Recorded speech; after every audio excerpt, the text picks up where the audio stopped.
Episode 561, Trading Justice Podcast. Matt and Mark, third person Mark. Who are the greatest third person references of all time? Oh, man. The number one that always comes to my mind is Ricky Henderson from the old Oakland Athletics. He was one of my favorite baseball players in the history of mankind, and he would always, Ricky does what Ricky does. And so I don't think anybody did it better than Ricky Henderson. So he's my number one third person referencer of all time. He's in the Hall of Fame. Didn't Terrell Owens refer to himself in the third person a lot too? A few times. Like you got to have a level of narcissism that is just very high to refer to yourself in the third. But no, I won't say Ricky Henderson is all time. I think he's the all time person. Well, listen, I hope I don't have a level of narcissism, but if we you don't. If we keep making good calls in the market like we've had for a while now, I might start just being like, Mark thinks market going up. Why does Mark think that? Because Mark's smart. But we have made some good calls here on the podcast for a while. That level of content, come over to Tackle Trading, sign up for a 15-day free trial. I'll look at you, smoothly transition. But one of the things you have and I have both been in the last couple of weeks is we've used the term, this is a theta-friendly environment, and this is even as the market was continuing up before it started becoming a theta-friendly environment. And Matt, I've heard you use some hesitancy in talking about the market the last few weeks, right? When I hear you say theta friendly, I might as well hear you say, sell all your stocks, go to cash. Not what I'm meaning. But what has been and I'll share some of my thoughts on why I've been hesitant, but why you been using that term theta friendly environment the last few weeks? I thought it was just the environment coming into the first of the year. And I even talked about it on the prediction podcast where I said, I think you have to take into account what you're projecting in 24. I think you have to take into account the V-shaped recovery that we had at the back end of 2023. I mean, the market went up a good, 15 to 20%, depending on the index. It was an absolute parabolic V-shaped recovery. It was on the backs of a Fed pivot from raising rates to reducing the higher for longer language. And the market took that as the end of interest rates for all time. And so I felt like you had to take that into account. Which, spoiler alert, you and I will discuss in a little bit how we think the market is getting the Fed round here. They're a little disconnected right now, but coming into the first year, I was a little bit hesitant. You were dealing with the top of the market from an all-time high perspective. I think that level of analysis takes a little bit more than an overextended parabolic V-shape to break out of. And so when you're looking at the marketplace and you're saying, V-shaped recovery in November, V-shaped recovery in December. You lived in overextended natures all of December. And so you kind of came into the first of the year overextended against the backdrop of a level that I give a lot of respect for. I have a lot of respect for the technical level of 4,800. And even though technically we're above that level, it's a zone around 4,800. The zone goes from right around 47.80 all the way up to about 48.40 right now. So you got that 60-point zone, and that 4,800 zone is just such an important level from a resistance perspective that I have a lot of respect for all-time high breakouts. And this is, I think, a trader's 101 lesson, Matt. Yeah. Is that when you get, you hear these phrases overextended, right? And a lot of new traders are like, well, what does that mean? And this and that. I think the very simple analysis that when you get really overextended, you don't expect the same rate of acceleration. We have decades and decades and decades and decades and decades of data supporting that, like saying, yes, can markets stay overextended longer than you would like? And but they usually require a cooling off or a pullback as a general rule. And Matt, you just have to look back at the last couple years, right, to see that. And I love that, and I hope you clip this, that when the market is extended on the weekly chart, not just the daily chart, like when you get really extended, strong upward movement becomes more difficult, doesn't it? Well, you're carrying a lot of weight. Like you're think about you're climbing a mountain here, Mark, and at the very bottom of the mountain you got a lot of energy. You're excited to tackle this mountain. You're going to overcome the difficulty, and your rate of ascension and your pace is relatively strong. But as you get a little bit higher and the oxygen gets a little bit more difficult to breathe, and your legs get a little bit tired, and you kind of want to take a moment and catch your breath. And I just kind of feel like we're climbing a mountain here, but it's one of those moments where we're catching a breath. And when you are overextended like that coming into the first of the year, when you look at it on a daily chart, you're just going to say break out and go, baby. But when you break it down from a multiple time frame perspective, and you understand that this is not just a resistance level within the backdrop of a trend that you have to break out of, that breaks out of all the time. I mean, you cannot have a bullish uptrend unless you're constantly breaking out of resistance. That's what establishes the higher high within the higher high, higher low backdrop of a pattern within the context of a trend. But when you're looking at this from a multiple time frame perspective and not just the daily chart, I think that does force you to have a little bit more deeper respect for the ability of the market to break out of that 4,800 level. And Mark, it's not just the daily chart. It's not just the weekly chart. You look at it on a monthly chart. And then when you come out to a yearly chart, the longest of the time frames, you can kind of see what I'm talking about. Over the last 3 years, the market has struggled breaking out of this specific zone of the market. And is the market starting off the year in a pretty good situation? Absolutely. But again, you're talking about the ability for the market to break out and run. And that's what I've been talking about over the course of the last couple of weeks at Tackle Trading is we're not looking at this pattern in the market just trying to catch that next trade. We're trying to catch that next trend. And if you're trying to catch that next trend, I think the analysis that goes into that is a little bit more difficult than just breaking out of a high base resistance level where you already have momentum. And so I kind of felt like coupled the overextended nature with the market being disconnected from the Fed to such a certain extent, and then you're dialing in this massively, massively important resistance level, and you're right in front of earnings. Remember, the parabolic uptrend has been based on the Fed. Well, now that that's kind of over, what's going to take over that conversation? And to me, when you're going into earnings season, the only thing in front of us that the entire market is going to be talking about over the next 3 weeks is how did earnings season go? And so I kind of feel like until we have a theme that we're working off regarding earnings or economically or monetarily or whatever the theme really kind of whatever it ends up being, I kind of feel like slightly bullish positive theta is the best way to approach the market right now. Yeah, I think it is so important for individuals managing their own money. Now, when you're a trader, you're managing your own money, right? You're making those decisions, or whether you're managing your portfolio.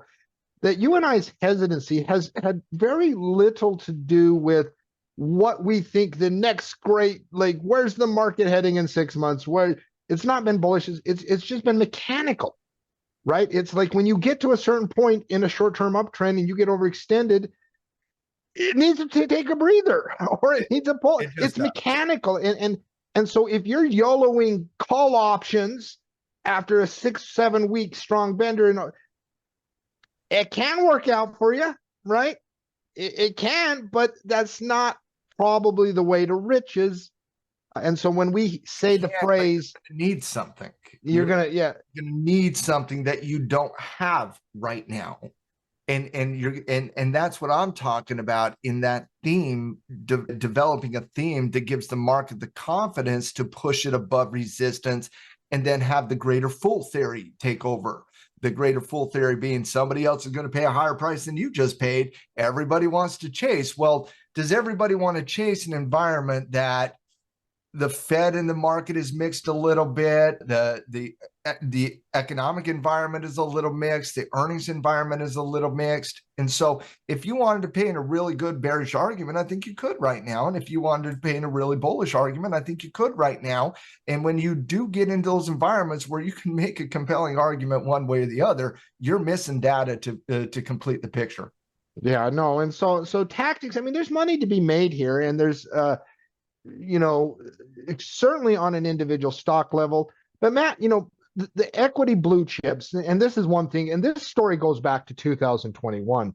In 2021, we had blue chips just have a fantastic year. It was a very easy trading environment. It was one of the better years I ever personally had. But not all stocks in 2021, blue chips, were fantastic. But you saw segments of the market roll over in 2021 that didn't participate, especially in the back half of ARK and comms comes to mind. Comms, ARK, PayPal. There were a lot of stocks that didn't participate. And so when I see weeks like where the ARK, because blue chips held up well, ARK is like a nanosecond away from a bear market. I use this phrase, and I'm going to use it again here in about 10-15 minutes describing the Fed. Mountain Dew markets, right? Everything's extreme. Everything's extreme. And you look at the ARK chart, and ARK is very symbolic for me of, is everything partying or are just blue chips partying, right? And I can just go look at the ARK. And there's a lot of stocks that were under pressure the last couple of weeks. And ARK is symbolic of that. How do you look at, something? Just, those are my thoughts on it. What are some of your thoughts on it? I mean, you're obviously starting to see some separation from both a sector perspective as well as areas of the market. You are not seeing the increasing volatility against the entire marketplace, but in the aggressive asset classes, Mark, you are starting to see not just pullback analysis, but downright bearish analysis coming out of ARK right now. You clip the 50-period moving average here, that's not a good look. That's a stone throw from getting down to the 200-day moving average for ARK, which you also, every single week at Tackle Trading, we put out our scatter reports, which is the stock report and the options report, and we put the best technical setups, regardless of space, on those two reports. And for the better part of the last 6 weeks, Mark, it's been bull, bull, bull, bull, bull. I mean, even trying to find a bearish trade out there was a little bit cumbersome. That's kind of changing a little bit right now.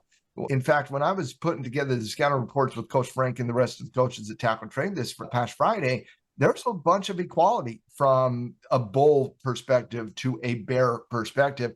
In fact, for the first time in quite some time, when you look at the ultimate bull list and the ultimate bear list at Tackle Trading, there's about the exact same amount of potential bear trades as there is potential bull trades. And that's been the first time.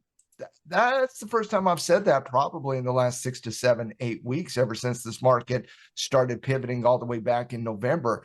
And a lot of those hypothetical bearish opportunities is not on the blue chips. It's not on things that are at the top of the market. It's more like things that are a little bit more aggressive, turning over a little bit more aggressive, deeper retracements that are now looking at perhaps bearish downtrends. You've had a little bit more time consolidation at the top end of a lot of trends, which puts a lot of pressure on reversal analysis as well. And so, you're not seeing it in the broad market with increasing volatility, chop at the top, however you want to categorize that. But when you do look at some of your more aggressive asset classes, Mark, they're not just pullbacks any longer. This isn't just they're not and they're not orderly, right? They're not. Volume sell-offs.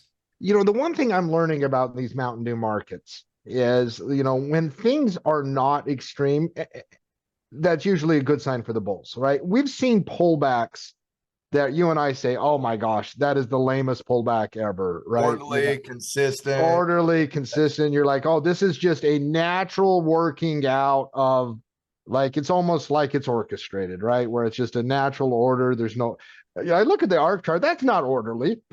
No. Like that's violent, right? Now ARK can stop you on increasing volume and everything you don't want in a pullback, quite frankly. When you're dealing with pullback analysis, Mark, there's 5 different techniques we look at in pullback analysis. When you're looking at volume, you want to see a contraction in volume. Are we seeing that here on ARK? No, you're seeing heavy participation in the sell-off on ARK. That's not a good sign for the aggressive asset classes right now. And so you're seeing increasing volume, increasing volatility. You're seeing chop everywhere, complete lack of consistency. And now you're deep enough in this retracement that it's, I don't think you could categorize it as a retracement on ARK any longer, more of a head and shoulders reversal pattern that just broke 48, which would be a confirmation of a reversal. So no, not everything is rosy at the top of the market, just waiting on a breakout. You've certainly had separation here. You've had a little bit of separation from a sector perspective. For example, technology communications, a little bit better than discretionary right now. When you look at the cyclical areas of the market, finance, healthcare, finance, a little bit better than industrials, basic materials, and energy right now. Energy could be a little bit of a different conversation very, very soon. When you look at the defensive side of the equation, consumer staples, healthcare stands out, real estate, utilities doesn't. And so you've certainly, when the market was at nothing but bullish, all the way up, all the way into that 4,800 zone, Mark, everything was going up. Every sector was going up to a certain extent. Every industry was going up. Every asset class was going up. That's not the case any longer. You're starting to see that separation. And I personally believe that the further we get through earnings season, we're going to see a little bit more separation as well. Yeah, no, and that's the thing, in these markets, and I'll be very, very frank. I am very I know how to make money in these markets or protect and this and that. But as far as oh, I'm going to go make this great call and I'm a little bit ugh, right? I think you're dissimilar than a lot of other people right now. I was talking to Coach Frank in the Delta Dogs Trading Lab just last week, and we were talking about the mentality of the Delta trader right now, the directional swing trader right now. They're not trying to hit home runs right now. They're trying to they're trying to Kirby Puckett this, put it into play and see what you can do. Yeah, I know. Kirby Puckett. What a reference. That's Kirby Puckett. Kirby Puckett was one of the greatest. That's a great analogy, because if you don't know who Kirby Puckett was, Kirby Puckett would take what was given to him. He could hit for power. But he could grind out singles and doubles. Hit for power, though. His runs came in the natural swing process. There was never an additional, let me dip that shoulder and let me try to power this way. Kirby Puckett's entire goal was to put the ball in play, and he did it at a historical pace. He was over a 300 hitter. I think he had over 300. He set a record for the amount of times he hit over 300, but he would hit his home run every now and then. And I think that's the mentality of the traders right now as we're going into earnings season. Is I don't think you're picking up the big stick and you're trying to do something amazing at the top end of a parabolic trend.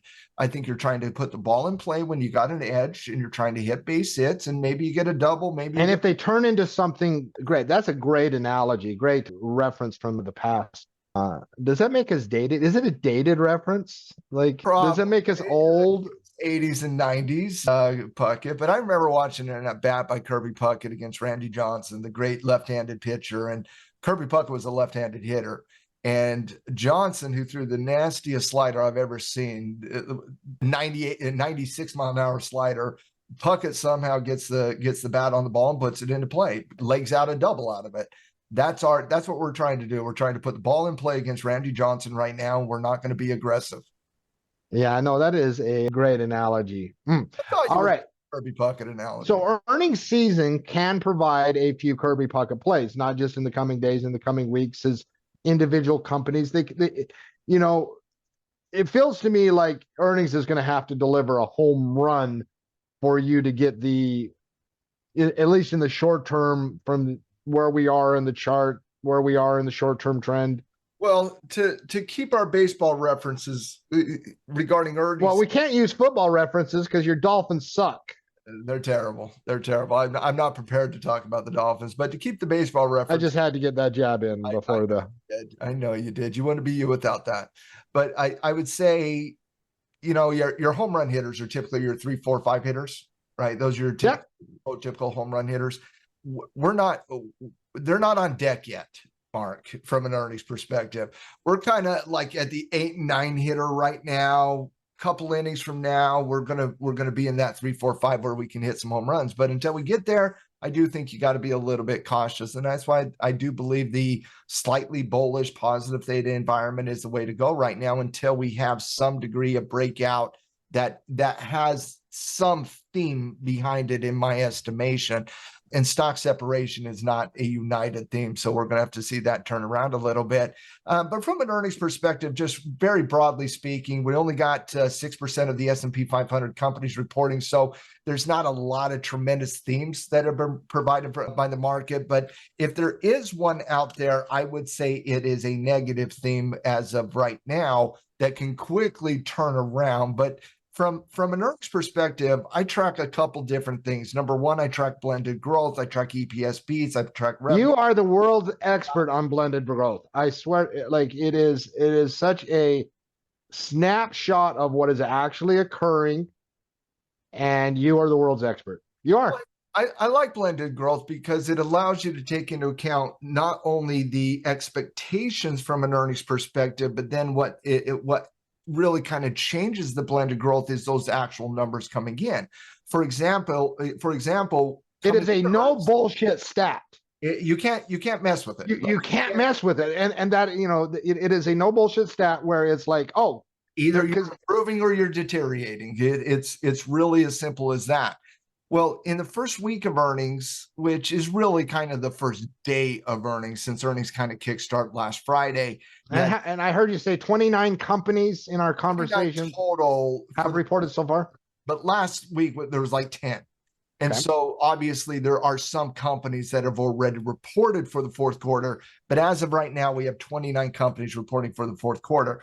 So far, the EPS beats are 76%, which is really similar to EPS beats at any time frame. Revenue's a little bit of concern right now, 56% beats on revenue. The 5-year average is 68%. The 10-year average is 64%. So I totally expect revenue beats to increase throughout earnings season. You're really kind of at that EPS handle right now at 76. I would have to say off the first week of earnings, revenue beats are going to increase, EPS will decrease, and that's not a good backdrop for the market. EPS needs to kind of stay where it's at to really get the blended growth number to be where we need it to be by the end of the year, or excuse me, the end of the quarter. Now, when you're looking at that blended growth, we started last week at 1.6% mark. We're currently at a negative 0.3% right now. And that is because the banks did not have a good start to earnings season. Citibank missed dramatically. Bank of America missed dramatically. JP Morgan missed dramatically. Now, when you say dramatically, you are not prone to use those. I'm the guy on the podcast that uses that stuff. I'm the hyperbole guy, And so when I hear you say, you're the straight shooter, dude. When I hear you use the word dramatically, how bad was it? The average beat in the last year is 5.7% across the board, not just finance, but across the board. The average beat on EPS beat is 5.7%. The average beat on the last 5 years against the backdrop of the market is 8.5% is the average beat. The average beat over the last 10 years is 6.7%. The average beat last quarter, I believe, was right around 10% last quarter. We had a really good earnings quarter last quarter. One of the reasons I feel outside of the Fed is you had a pretty decent backdrop going into that parabolic move from an earnings perspective. Right now, the average beat on EPS, and again, this is not a lot of data coming in, but so far it's negative 10% mark. And so you got a negative 10% average beat on EPS. That's one of the worst starts to earnings season we've had in the last 6 to 7, 8 quarters off the top of my head. And so, no, it wasn't a great kickstart to earnings season. The banks did not come through, quite frankly. And this is by pretty low expectation. There's been the general always low expectations. There is, but even more so this quarter, there was about twice as many expectation downgrades as we normally get. Well, that sets a little bit of drama for the coming weeks, doesn't it? For other companies because it would be funny if Mike Wilson finally became a bull, and then the market, and then we had, and then earnings finally did capitulate. Again, I want to be very clear. It's very early in earnings season, but Mark, the last time we were doing this, you were talking about those banks coming through with beats across the board. You were talking about blended growth had improved dramatically in the first week, and you were talking about EPS beats that were around, I think, like 94%. That was just last quarter. And Huh. so when you're looking at it this quarter and you're at 76% beat, you got a negative 10% EPS beat. You got the blended growth going from 1.6 to negative 3%. Revenue beats are at 55% versus a backdrop of mid-60s. Typically, you're not going to look at that kickstart to earnings being like, oh man, let's break out and go, baby. Well, this is why I listen to the podcast every week, is so I can, have this like Holiday Inn. I stayed at a Holiday Inn last night type data. I did stay at a Holiday Inn. I had no idea it was that bad, man. And I do this for a living. Like, well, I rely on you. I suggest it's terrible, but it's a good start to earnings season when you're dealing with blended growth going down and performance beats that would just typically aren't there. Mark, not Goldman, but JP Morgan had a 10% miss on EPS. Citibank was downright in my estimation. And I thought JP Morgan's overall report was decent, Mark. I felt like overall it was a decent report, but you did miss by 10% on EPS. And you do have a lot of concern with Citibank specifically just having a lot of debt on the books and them missing their EPS handle was a sizable miss, and they went up. And so you might be asking yourself, well, Matt, if Citibank was so bad, why did they go up on their earnings announcement? Because they laid off 10% of their workforce. Yeah, there's a lot of, there's nuance to this conversation. But from a raw earnings perspective, I thought Citibank had a terrible report. I thought JP Morgan had an okay report. I thought Bank of America had an okay report. But if this is how earnings season is going to go, we're going to be dealing with the lower price in the S&P if this does not improve throughout the next 3 weeks. Now, the ultimate question is it going to improve over the next 3 weeks? The average percentage increase on blended growth in the from the start of earnings season to the end of earnings season usually does impact by about 5 to 6 to 7 percentage points, depending on the last year versus the last 10 years. And so say you get the average and get 5%. That would put you right around 4 to 5% on the blended growth EPS. That'd be the second consecutive quarter you showed a positive. Remember, there were 3 consecutive quarters where we saw negative blended growth. This would be the second consecutive quarter we saw positive. And so, yes, it's a negative start to earnings season, but it's early. And the biggest impacts to blended growth we have not seen yet. Those are Tesla, Netflix, Amazon, Meta, Google, NVIDIA. It's your Max 7, it's your big dogs, it's your high flyers. For example, Amazon has a sizable impact on blended growth, far more than any other company out there. We don't get those for 2 to 3 weeks. So now, do we have a chance of having one of those scenarios where, okay, so we know how important tech is to overall indexes because of weighting and sentiment and all that. For a large part of 2023, the last couple of months, we had broad participation. But could you have a theme develop where, tech's fine, everything else worry, and get back to some of those dynamics we had? I don't know if you need to have that where it's like tech's fine and everything else is terrible. Because we lived like that for 10 months in 2022. But that was also, was it tech or was it just Mag 7 carrying everything? Right? It was, Mag 7's fine and everything else is. I think to answer your question, I think the highest probability on that is not tech emerge, but Mag 7 emerge. And the reason I say that, Mark, is when you look at guidance in earnings so far, you have 111 companies provide guidance so far. Of the 111 companies, 72 have provided negative guidance, 39 have provided positive guidance. That's not too historically dissimilar to what we did with 5 and 10-year averages. It is a little bit more on the negative side. It's leaning towards the negative side. My point on tech, though, is when you look at guidance in spaces, remember 111 companies have provided guidance. Of the tech space, 25 companies have provided guidance, a majority of them on the negative.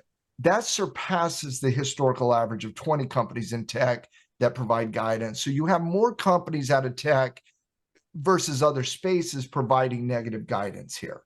And so it's not a massive deal as of right now, but from a micro data perspective, if guidance comes through with where the expectations are, you do have more negative inference of guidance in tech than you do any other space in the marketplace. But you also have Apple. You also have NVIDIA here, which are broad shoulders that can carry a lot of water. And so I don't think we are in the environment from a macro perspective where it's tech versus everything else.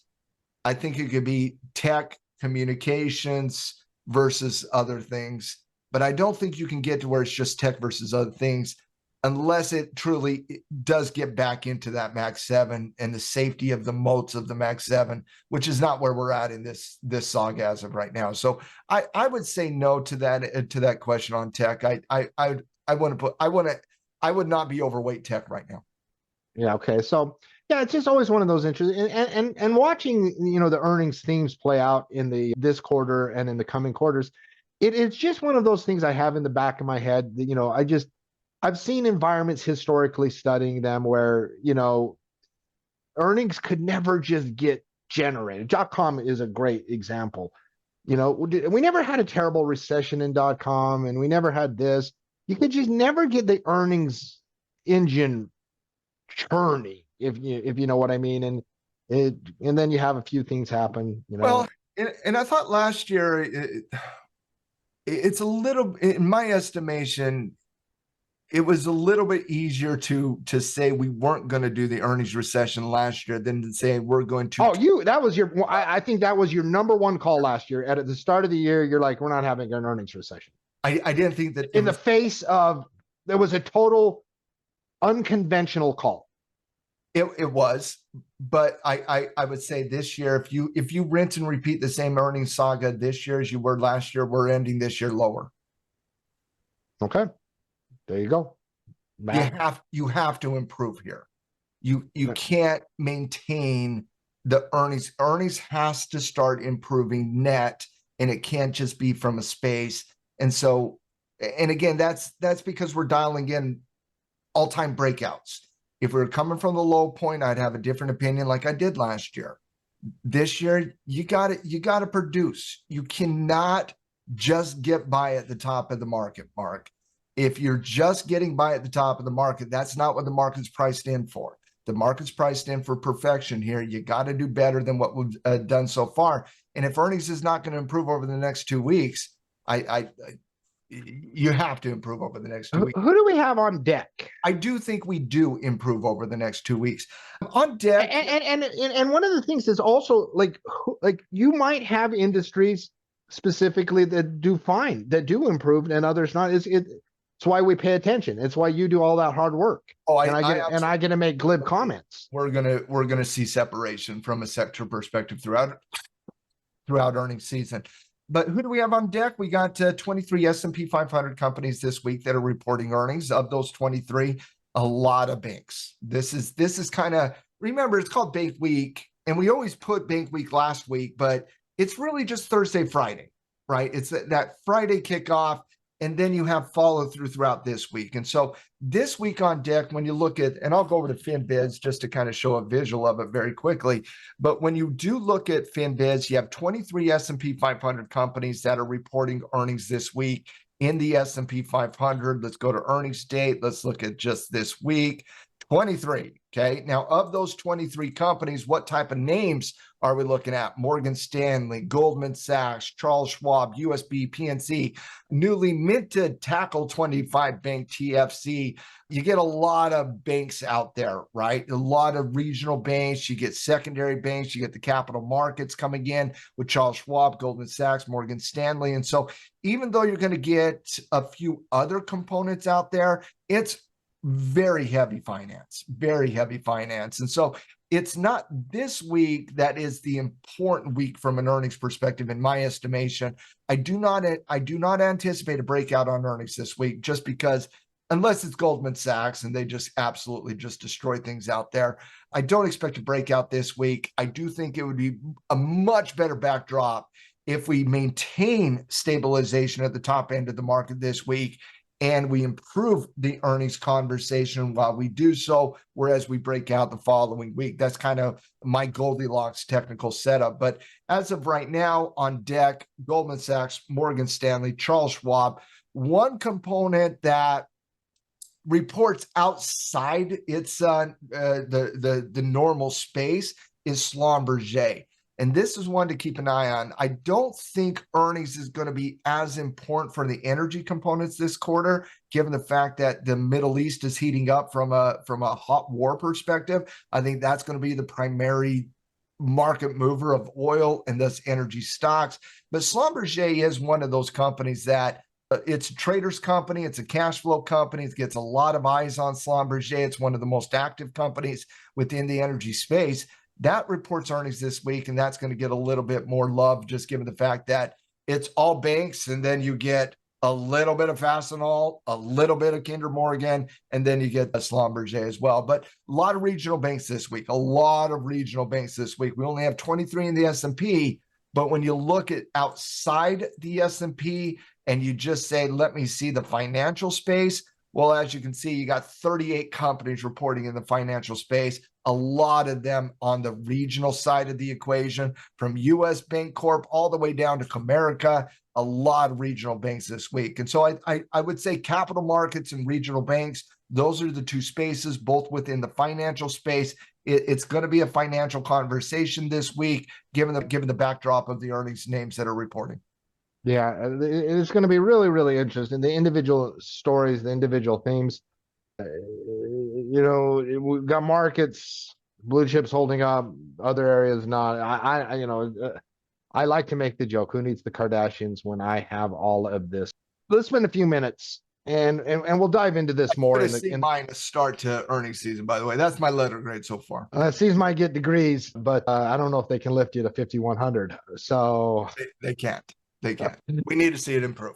We'll talk about this more in the coming weeks, especially as we get into Fed week, as we get down the road. March seems to be the big Fed meeting that everyone has circled as the first cut, no cut, all of that. Market inflationary data came in last week. Markets are now pricing in 7 cuts this year. You have some big banks differing on how many cuts are actually going to occur. I use this phrase Mountain Dew markets to describe, the current markets where everything's extreme, that once momentum gets going in a direction, yields, dollar, stock, this, that, let's see how far we can take it. It feels like the rate cut expectation game. That's what's happening right now, because it feels like it went from 2 to 3 to 4 to 5 to 6 to 7 really, really fast. And you and I do not think there's any scenario that is good where 7 cuts occur this year, nor do we think there's any scenario where 7 cuts are going to occur. You and I do not have the economy falling through the floor. You and I do not have apocalypse happening this year. Not in an election year. They'll do whatever they can. They'll do whatever they can. That stuff's a 2025. You want to debate this with me, you want to debate this with Matt down the road. Too much money, too much things, too many things will be held up. 7 cuts seems excessive. 7 cuts feels the market has this wrong. What do you think? Yeah, I do think the market's getting in front of its skis a little bit here on this conversation. My projection was 3 to 4 cuts coming into the year. I kind of feel like the Fed's a little bit more accurate there. But, it was fascinating this week, Mark, because regardless of how you saw it coming into the year, we finally start getting some data that really kind of impacts those decisions. And the first data set was the labor market, and that showed a little bit of weakness in the labor market. The second set of data that was important to this conversation was this week when we got the CPI report. The CPI report was broadly seen as a miss. It came in at year over year at 3.4%. The expectation was 3.2%. That was from last month at 3.1%. I don't know how you can paint that positive. I don't know how you can paint a year-over-year inflation going from 3.1% to 3.4% and see that as positive for the Fed cutting interest rates in the future. The CPI report month over month was also a little bit concerning, came in at 0.3. Expectation was 0.3 on core. 0.2 was the expectation on non-core. Both of them came in at 0.3. Mark, I've always said this 3% level, 3 to 4% is one of the levels that is going to find some stickiness to it. When you look at your CPI report year over year, Mark, look at this level right around 2.5%. Right around 2.5% was kind of the top end of the inflationary scale from a year over year perspective. From 2017 all the way through 2020, it averaged anywhere from 1.8% all the way to 2.5, 2.6%. We were averaging, before the pandemic, right around 2.2%. Well, ever since probably July of this year, when we came in at that radically adjusted inflation situation where it went from 4% all the way down to 3%. We haven't gotten underneath 3% ever since that time period. We have not, we've came in at 3%, we've came in at 3.2, we've came in at 3.3, we've came in at 3.4, but we've never came underneath 3% in the last 6 months. And so it's really easy to point to a year ago and saying, well, at least we're not at 8% any longer. Well, you're right. We're not at 8% any longer. That came out of it fairly aggressively. But you're at a level that's really sticky right now around that 3% level, currently at 3.4%.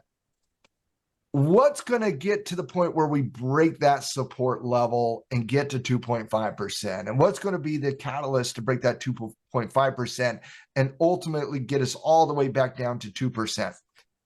I don't know. I don't know. I do know it's not CPI going up on the month over month. I do know it's not CPI going up on the year over year. And so in an environment where inflation is I think even the most aggressive people who think inflation is not a concern in the future, I think based on the last 6 months of data, I think they would even be a little bit concerned that we haven't came underneath that 3% level. And Mark, for a long time, we don't talk about this every time on the podcast. We don't talk about it all the time at Tackle Trading. But my opinion long-term is the Fed's going to change their mandate to a 2.5% versus a 2%. And I also believe that's extremely disastrous for most Americans moving into the future. But that's a conversation for down the road. What's going to break that 3%? But the market took the CPI data this week, the bump up from 3.1 to 3.4% year over year, the bump up from 0.2 to 0.3% on a month over month. They took that. And they took that as more rate cuts. Yeah, no, I read a lot of stuff about. Before you jump on, let me just kind of describe the. Yeah, because Matt senses I'm about to go on a rant. Yeah, I want to hear you. I'm here for your rant. I am, but I just wanted to quickly describe the percentage probability that changed for the March meeting, which is kind of. January was always a interesting discussion. It was never going to happen. And now all of the market understands you're not getting a rate cut in January. Okay. News at 6 said nobody. March was always going to be the decision. When I saw that CPI report come in on Thursday, I fully expected the market to sell off a little bit and get back into a little bit more of a projection equilibrium with the Fed. With the Fed being three cuts this year, market being 7 cuts, I felt the market was going to use this as an opportunity to reset the expectations from a central bank perspective going into 24. They didn't do it. They took the opposite approach. Look where we were just a day ago. We were at 76% probability. Now we're at 69. But last week we were at 62% probability, Mark. Before the CPI report, we were at 62% probability of a rate cut. After the CPI report, we're at 69%. So more of the market expects a rate cut following that CPI report than before the CPI report. You go out into May, the market has shifted everything further, Mark. And so the market took that CPI report this week, polar opposite of what I did. I took it as a little bit of a warning sign that, listen, we're not yet here. We got work to go. We got road to traverse here. We cannot give up the inflationary battle. You cannot declare victory on inflation prematurely, said everybody. Oh, you can, but that doesn't mean George Bush is going to enjoy the moment when people make fun of him for mission accomplished for the next What's your forever. take on that? Because obviously, like, I don't get it. Well, I once again, I think it is. There's so many thoughts and so many ramifications here. Could it be a byproduct of groupthink for the last 15 years that once there's any signal from the Fed that you just are going to go dramatically in that direction? I think that has something to do with it, right? Because whenever the Fed has pivoted or alluded to it in the last 15 years, what has been the result? The result's been very accommodating, right? Well, we never had the inflationary picture, and so that you do now. 7 cuts and the market's reaction seems absurd. Like, seems absolutely absurd. Given the CPI data, given the historical parallels to the 70s, the only way. Can I add one more on top of that? Given the absolute expected inflationary bump up from the supply chain getting blasted because of what's happening in the Red Sea. Oh yeah, let's not forget about Don't forget about oil and other commodities out there. Yeah, let's not forget about the numerous catalysts that can emerge, whether it is Chinese stimulus bazooka, whether it is supply chain disruptions because of war. To not have concerns. Let's say I'm long treasuries right now, right? And wow, you know, we use this term priced in perfection. And let's say I'm aggressively long treasuries. You really are betting on the economy creating at a very rapid pace where those cuts are forced. It seems like a very aggressive bet. I think there's a lot of, I think the Fed is, I mean, not the Fed, I think the market is dead wrong. I think the market has done what it does in modern markets. It is, let's take something, right? Fed pivot, and let's just run as fast as far as we can. And let's see how absurd we can get. Let's see how absurd we can get, right? Whether it is the short-term move in equities in October, whether it's the run-up in yields that we saw last year. How absurd can we get before reality kicks in? I think that's exactly what's happening here. I think it is insane. Is the Fed going to cut this year? Yes, because they are going to. They are. For numerous reasons, they are cutting. For numerous reasons, political, I believe, debts, the debt issuance, bank implosions, like there are numerous reasons they're going to cut. Boy, the scenarios in which they would cut 7 times, you probably. They're not cutting 7 times with the CPI report above 3%. And could we just so I think that is important. What does that mean to equities? Equities will play their own game. Lots of factors will, but I have no idea why you would want to be long aggressively treasuries right now. I don't like what do you think is going to play out here, right? You think yields are going to go down even further? Boy, there's just a lot. There doesn't seem to be any room for error right now. But again, a lot of this conversation has already been priced in the market. The fascinating thing about the CPI report last week, Mark, is you're absolutely right. The market takes data and they run to the hills with it. There's no doubt about that.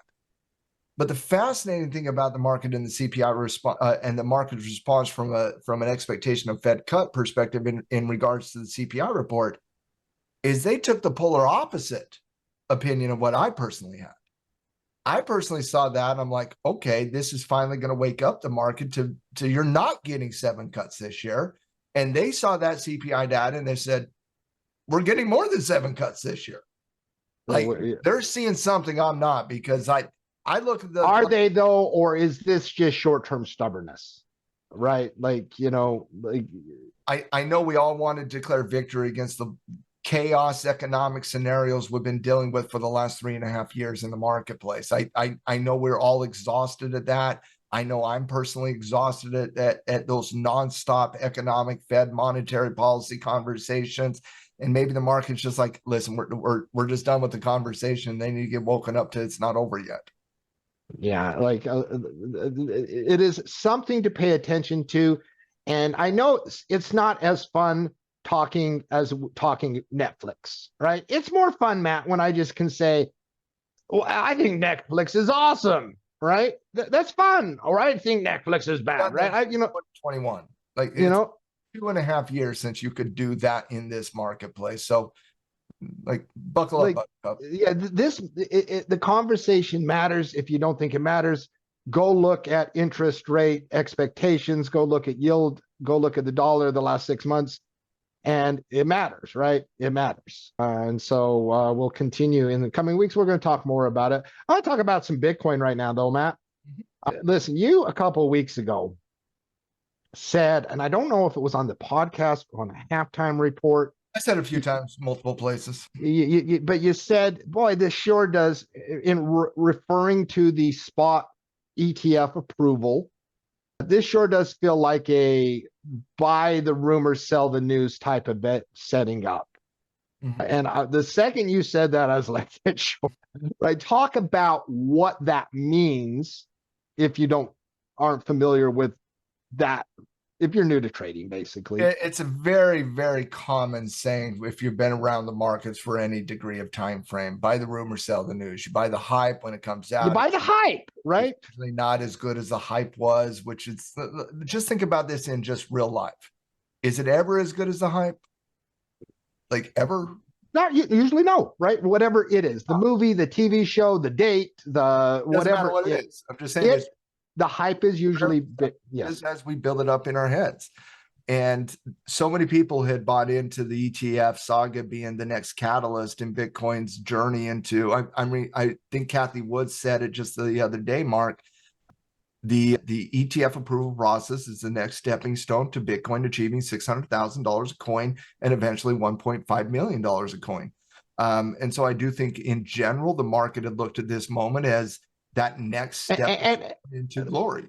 And let's not debate whether Bitcoin's going to 600,000 or that is a lot of hype, right?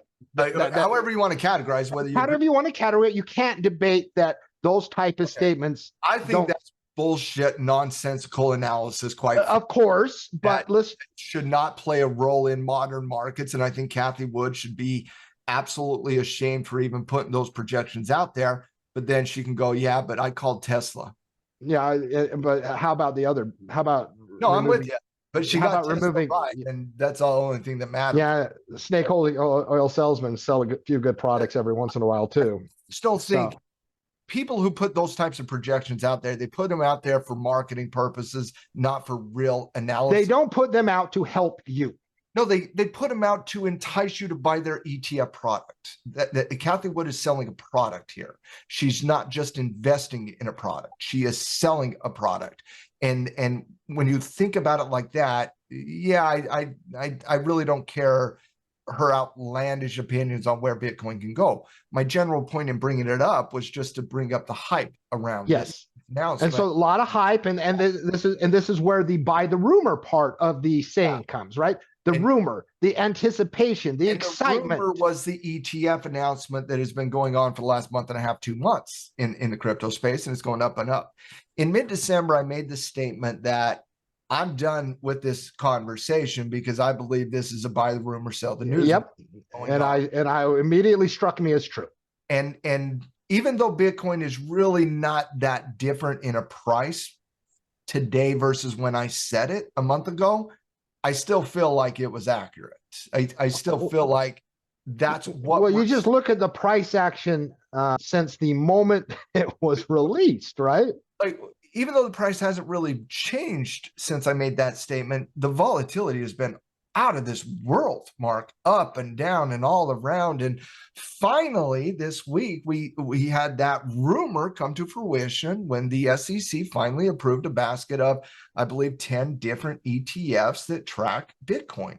And so that rumor came to fruition this week. And now we have a whole slate of Bitcoin products that we can select from and choose from. But my estimation, buy the rumor, sell the news, is not necessarily a one-day scenario, Mark. At this point, I think it's a matter of now technical analysis. We allow technical analysis to be the beacon that we anchor against here. And so now that the rumor has come to fruition, now that we have those ETFs, I now believe this becomes a technical conversation. And as such, right now, you still are very, very mixed on the technicals, and you could still see some follow through from the volatility that we have seen over the last couple of days. My question to you ultimately is, we got 10 Bitcoin ETFs now. We've been asking for ETFs. Is that how many were approved? 10. Okay. 10 right now. Of those 10, obviously all the banks put out their one. Kathy Wood has hers. A lot of different spot ETF Bitcoin ETFs right now. What couple are on your radar, and for what reason? IBIT, and the IBIT is the ticker symbol, is the one put out by iShares. If you're not familiar with iShares, BlackRock, who basically is the largest ETF, not basically, they are the largest ETF provider in the world. They're iShares products. Larry Fink, if you're not familiar with him, then you're probably new to the markets, right? because he is a kingpin. That is the one that almost certainly will become the most volume traded. Now, there's an outside chance GBTC, which has been a not an official ETF. There's not been the largest as of right now. It is because it's been around for several years, right? Been a trust for a few years. You know, and it really benefited from not having a lot of competition, right? There wasn't early adoption. You know, it is hard just because of iShares' prominence, just because of the role Larry Fink played, just because of its ability to get its product in front of people. It's hard not to see IBIT be the dominant thing. And, you know, the thing about ETFs, Matt, is that, you know, you think IBIT eventually overtakes GBTC from this is the one we break down every single day. Yes. You know, because like when we're on the halftime report 6 months from now, you know, like over the last year, we have used BitTo as the trading product to, like, you know, because there's not options really, you know, trading futures on Bitcoin isn't really accessible to everyone. And so we use BitTo as, you know, the trading instrument in which you could do directional cash flow. I think that's going to be IBIT. I think 6 months from now, that's what we reference as the Bitcoin trading product to use. I don't disagree. I think GBTC was the leader in the horse race because they've been a trust. And let's face it, GBTC has been marketing on CNBC for what, 3 years now? I think they're like one of the major marketing sponsors on CNBC. So they're the leader in the horse race. But man, I agree with you. I think Larry Fink's got this one right. You know, as radical as I am, Matt, I usually tend to bet on the house, right? Both Larry in Fink's my the house. Yeah, and I tend, you know, whether it's the joke I make about Juan Crew, the you know, the 100 reference from the TV show, the referring to the institutions, and that, you know, it's hard to bet against the house, and iShares and Larry Fink's the house, so I'll put my money with the house, you know. Yeah, and I've always seen the end saga of these Bitcoin ETFs. I think there's going to be consolidation. I think some of them are going to absolute fail. I don't think that's GBTC, and I don't think that's IBIT. The other ones get consolidated into these ones. They're just bigger and they got more backing. Obviously, GBTC, I think, had $25 billion in inflows before this ETF saga ever even became a part of the national conversation.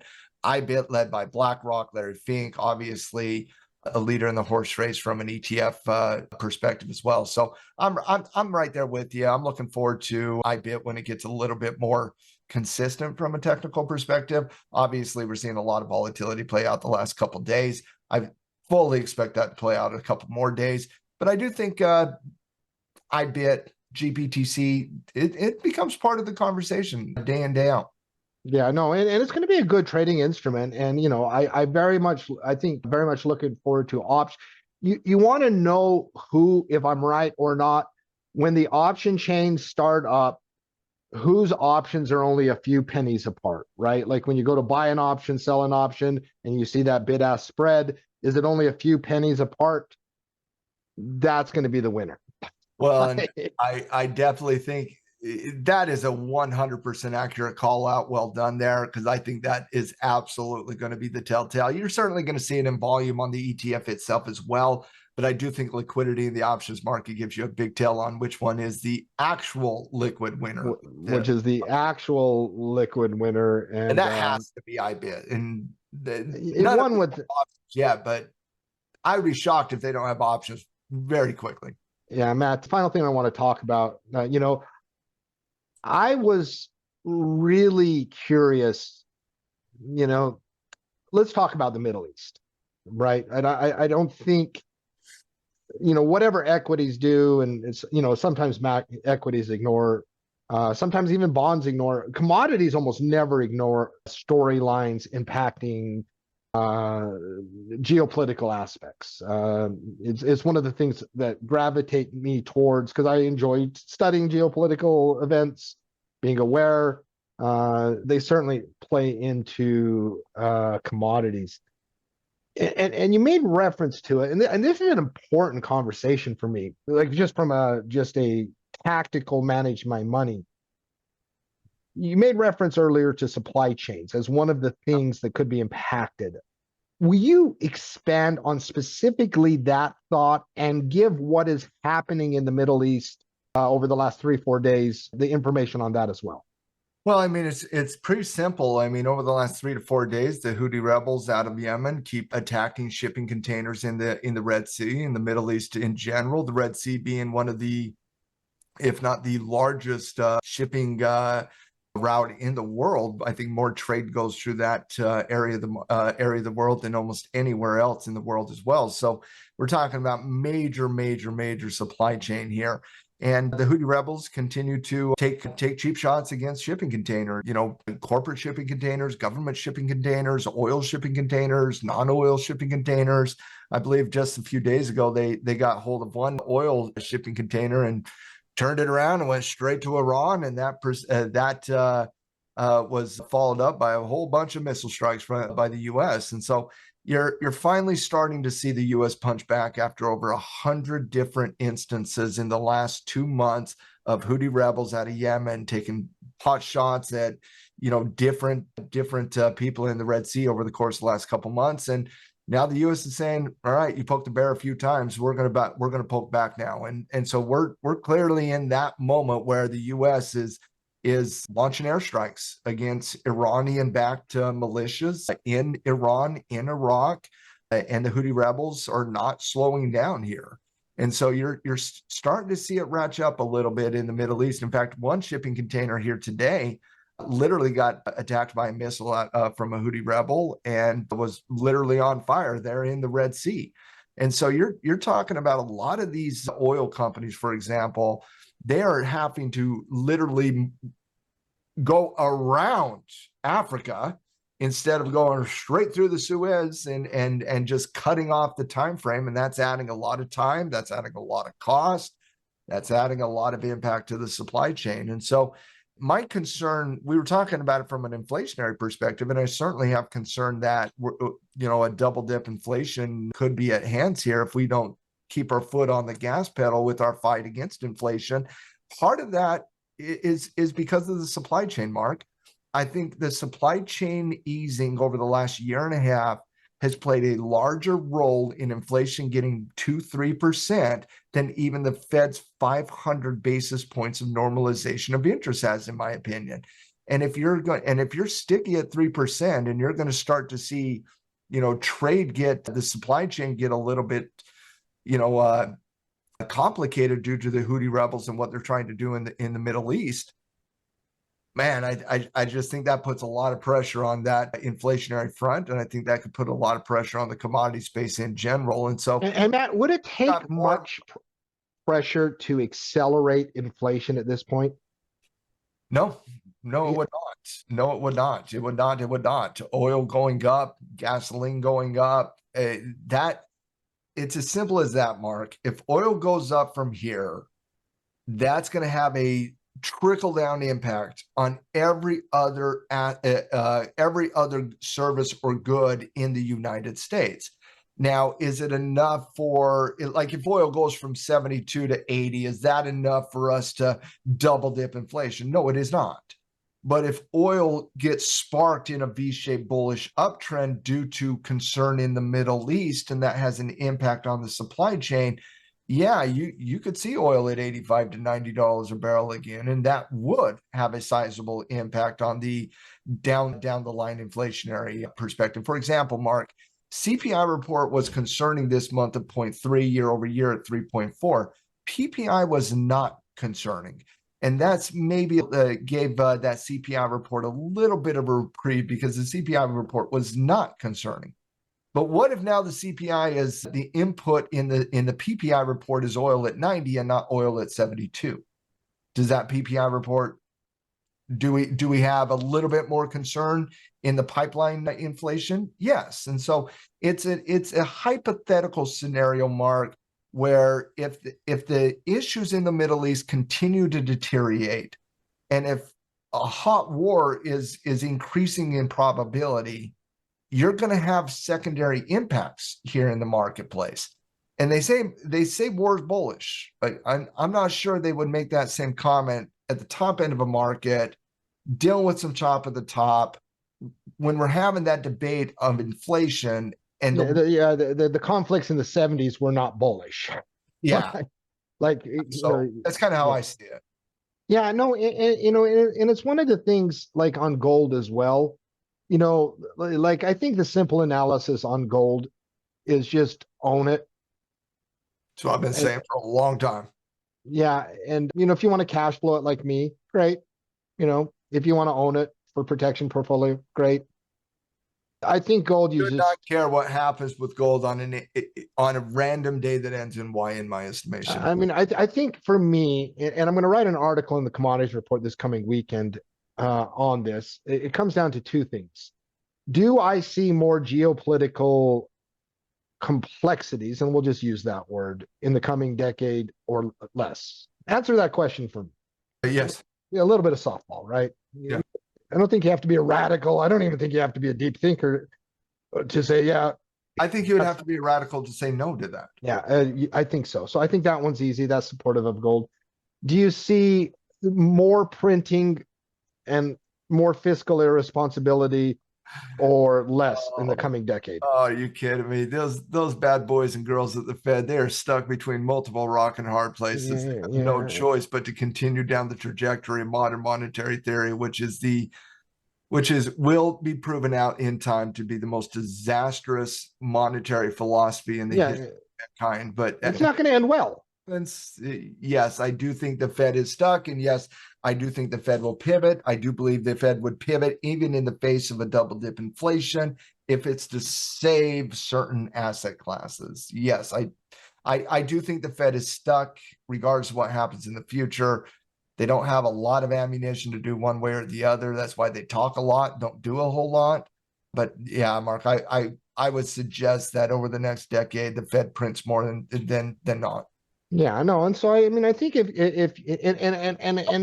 and I think there are those moments. Nobody's calling for the end of quantitative tightening except the Fed. The Fed's coming out. We're going to be done with quantitative tightening. So yeah, because they're worried about banks imploding. Let's call it. They have to. Like, exactly. Well, you and I know that, and this is the thing about this modern. America doesn't know that. This is the thing about this little experiment, modern monetary theory, is that there are going to be episodes in the next decade where things go wrong, terrible. They only have one playbook, and that is to print a ton of money. Heaven help if we actually have a recession. Hence why they will eventually change the mandate to 2.5%. And we can debate and what this means and all this for everything else. It means own gold. Own gold. So if you think that on these two levels, and let's not overcomplicate moves in the short-term moves in the dollar or the yields or this or that, right? Gold's going up left to right on the chart in the next decade. You want a piece of that. So gold's been going up left to right on the chart ever since the 80s. The only question is, are you going into the late 70s, early 80s, or you're going into the entirety of the 80s? I personally think we're setting the stage for another 2000 like scenario, Mark. In 2001, modern monetary theory was officially adopted by the Bank of Japan. They were the first bank to ever do it. It was 2001. From 2001 to 2010, at no point has gold ever done better, including the parabolic upward movement in price. Now, not percentage based because it would start from a higher point, but the two time periods of gold ownership that have been a little bit better than non-gold ownership has been the late 70s, when you went from the reintroduction of gold into the financial markets in the mid 70s, early to mid 70s, to the end of 1979. Gold went from like $60 an ounce all the way up to like $600 an ounce. Like, it was 1,000% percentage gain. It was absolutely beautiful. What drove that? The reintroduction of gold into the market and inflation drove that. The demand for physical gold was really, really, really strong. And so that was number one. Number two was the year 2000 up until about 2013, when you went through that parabolic movement. That was the very beginning of the embracing of quantitative easing and modern monetary theory. We know quantitative easing and modern monetary theory because we used it for the first time in 2008, but it was the Bank of Japan in 2001 that first adopted it. And from the injection of quantitative easing from the Bank of Japan till the end of quantitative easing in 2014, you had gold go from, right around $300 all the way up to $1,700. Right now, I feel like we're going into an environment that you could kind of marry the 1970s to the early 2000s. And that's the environment we're going into over the next decade. I feel like gold ownership is absolutely needed. I don't feel it's a debate. Wall Street's not prepared for this move, Mark. Wall Street historically doesn't allocate gold and gold relatable assets into their portfolios. At some point, they're going to be forced to accept what is transpiring here. Well, and that is a general real asset, because I'm 1,000%, once again, I'm the hyperbole guy. I get to use figures like 1,000 or 1,200 or 17,000%, but that is the percent I am in agreement with you. And I also think that moment in Wall Street is a moment where they move into real assets, where you see a multiple expansion of multiples on real asset oriented things, as they're like, oh, I want things that are real. Would you rather own the dollar or commodities right now? I'd rather own commodities. Let me ask the listeners, would you rather own currency or commodity right now? And if the answer is commodity, then exchange your currency for commodity. Like it is like, there's so many reasons I've been pro oil. It is the area of the market that I am most comfortable with, Matt, on multiple levels. We should do a podcast either next week or next week on this, or maybe once we get out of earnings season, like the case for commodities. But I just like so comfortable, whether it is China stimulating eventually, whether it is this moment where they're double dip inflation, whether it is this moment where, it's not a coincidence that gold's performed since modern monetary theory. I think there's been an opening up of this fiat currency is kind of silly. Let's, right? Like, and I think that only increases. My big opinion is we're in the last stage of the fiat currency cycle, and I don't think that stage ends in my lifetime, but I think the beginning of the end has already started. Yeah, I do as well. So, there's things to do. This has been a busy podcast. We've covered a lot of topics, but it is one of those things, Matt, where on the weekend, I was like, there's a lot going on right now. It feels like an inflection point in a lot of ways. And there is, and there's a lot to understand right now, but in the broad market, the one thing we need to understand is we're going through short-term consolidation. We're waiting on a theme, and earnings oftentimes can provide that theme. Well, are you going to be breaking down any earnings on the halftime report? Every day, baby. Every day. And check that out. The thing about it is even if you find the themes complex and there's always what I call micro themes, which is basically a fancy way of saying, oh, wow, that company's doing really well. or that company is not doing very well, and finding trades and opportunities in that. And Matt does a very good job pointing out. I look forward at the end of the earnings season to saying, who were your top earnings reports? Who was the big winners? Those are often the times the source of not just a trade, but a position or multiple trades, right? So check out the halftime report. Matt, send us out. Give us some final thoughts. Yeah, if you love the Trading Justice podcast, our sponsor is Tackle Trading. If you're looking for a community of like-minded investors and traders all helping each other navigate the financial world together, go over there to tackletrading.com. You can hit that nice little get started icon at the very, very, very front main page, and you can sign up for a 15-day free trial of all the wonderful, wonderful things we put into our Tackle Trading Pro product, including all the scatter reports, the traders lounges, the coaches shows, the 101s, you name it. We put a lot into our pro membership, and that's why our community loves the pro membership, is because you get pretty much everything that you're looking to need, from application to educational products, you name it. That's what we do at Tackle Trading. Education before application is our motto, and we'll help you do both of them at Tackle Trading, no doubt about that. Mark, it's been a fun podcast. Loved the podcast. Hopefully everybody else enjoyed it as well. And if you do, there's no better way to support the podcast than giving us nice little 5-star reviews on iTunes.